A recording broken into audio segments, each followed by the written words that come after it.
দেখতে দেখতে morning school প্রায় শেষ হতেই চলল।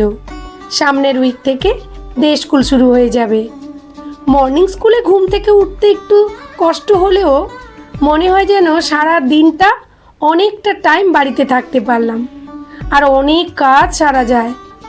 তবে অনেকের আবার খুব কষ্টও হয়, যাদের হেল্পিং হ্যান্ড থাকে না, তাদের বাচ্চাদের স্কুলে রেডি করা একটা টাফ হয়ে যায়। সকালবেলা দিদি আমাকে ফোন করে বলল, দাদা মানে আমার হাজব্যান্ড দুটো ইলিশ মাছ এনেছে।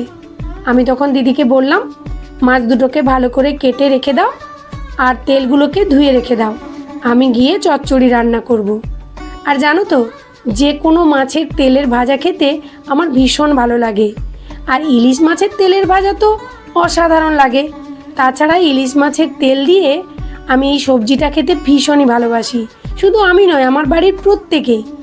তো আমি স্কুল থেকে ফেরার সময় কাঁঠালের বীজ কিনে এনেছিলাম। বাড়িতে আলু, বেগুন, পুঁই ডাঁটা এগুলো সবই ছিল। তো দিদি সবজি সব কেটে রেখেছিল। তারপর স্নান সেরে পুজো করে কড়াইতে সর্ষের তেল দিয়ে 5 ফোড়ন, পেঁয়াজ, কাঁচা লঙ্কা, টমেটো আর মাছের তেল মানে ইলিশ মাছের তেল আর কাঁঠালের বীজ দিয়ে ভালো করে কষিয়ে নেওয়ার পর মশলাটাকে, তারপর কেটে রাখা সমস্ত সবজি মানে এর মধ্যে কাঁকরোল, কুঁদলি, আলু, বেগুন, পুঁই ডাঁটা সমস্ত কিছু দিয়ে ভালো করে কষিয়ে নেব। তবে আমি এর মধ্যে কুমড়োটা দিই না। কুমড়োটা দিলে যেন চচ্চড়িটা বেশি মিষ্টি মিষ্টি লাগে। আমার আবার এই সবজিটা বেশি মিষ্টি লাগলে একেবারেই ভালো লাগে না। তো এই সবজিটাতে কিন্তু কোনো জল দেব না। এই মশলাটার উপরে সবজিটাকে দিয়ে ঢাকনা দিয়ে দিয়ে গ্যাসের ফ্লেমকে একেবারেই লোতে রেখে এইভাবে কষিয়ে কষিয়ে রান্না করব। এত দারুণ লাগে এই সবজিটা, কি বলবো। গরম ভাতে তো এই সবজিটা থাকলেই আমার আর কিচ্ছু চাই না। বাড়িতে যখনই ইলিশ মাছ আসবে, ইলিশ মাছের তেল দিয়ে এই সবজিটা আমি বানাবো। আমার এতটাই ভালো লাগে। আর এই যে দেখো, সবজিটা রান্না করার সময় আমি কিন্তু এক ফোঁটাও জল দিচ্ছি না। মশলার উপর সবজিগুলোকে দিয়ে ঢাকনা চাপা দিয়ে দিলেই আস্তে আস্তে সবজিটা খুব সুন্দর সেদ্ধ হয়ে যাবে আর সবজি থেকে জলটাও শুকিয়ে যাবে। নামানোর ঠিক আগের মুহূর্তে সর্ষে বাটার জল দিয়ে আবারও 2 মিনিট ফুটিয়ে নিলেই ব্যাস সবজি রান্না কমপ্লিট। ছোটোবেলায় দেখতাম মা শুধু পেঁয়াজ, ফোড়ন, কাঁচা লঙ্কা আর সর্ষে বাটা দিয়েই এই রান্নাটা এত সুন্দর বানাতো। তোমরা চাইলে সর্ষে বাটার পরিবর্তে পোস্তও দিতে পারো। আর এত সুন্দর টেস্ট হয় এই রান্নাটার।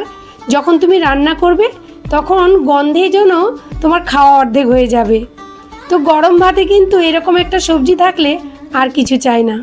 আর এই চচ্চড়ির মধ্যে কত রকমের সবজি দিলাম বলো তো। তোমরা চাইলে টমেটো নাও দিতে পারো।